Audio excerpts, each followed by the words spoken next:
ఢీకొంటున్నావు. సావడానికి సరదాగా ఉందా?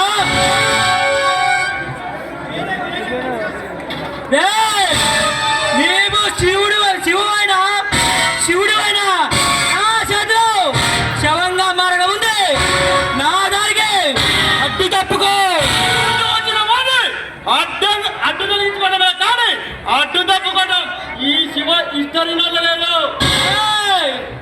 ఈ దుర్గ చాలా దుర్మార్గుడు. నాతో పెట్టుకొని ఈ నిండు నెలలు ఈ భూమిట జీవించగలవా? ఈ శివ గురించి పూర్తిగా తెలియగల మాట్లాడుతున్నావు. అంతటి మునగాడివా? చూస్తావా? అమ్మాయిల ముందు హీరోలా పొద్దు కొడుతున్నావు. మరియా ముందుంది ముసళ్ళ పండగ.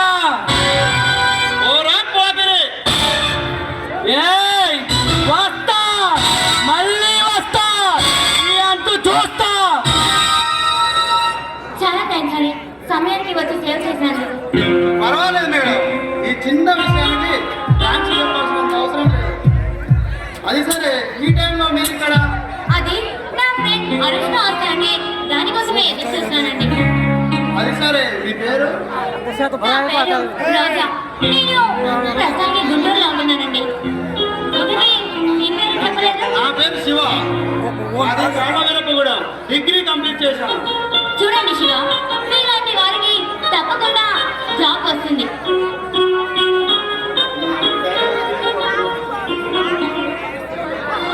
ఇంతకీ ప్రస్తుతం ఎవరుంటున్నారు?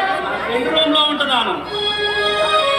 శివ, రోజు రోజుకి ఈ దేశంలో రౌడీల అల్లర్లు ఎక్కువైపోతున్నాయి. ఆ శివారెడ్డి గారికి టైగర్ అనే వాడి అండదండలు ఎక్కువగా ఉన్నాయి. వాడి ఆటలు కట్టిస్తే ఈ దుర్గా గారి పవర్ దిగుతుంది. చూడు శివ, మీలాంటి తెలివైన స్టూడెంట్ ప్రిపేర్ అయితే మంచిదని నా అభిప్రాయం. రోజా, నాకు ఐఏఎస్ కావాలని ఉంది.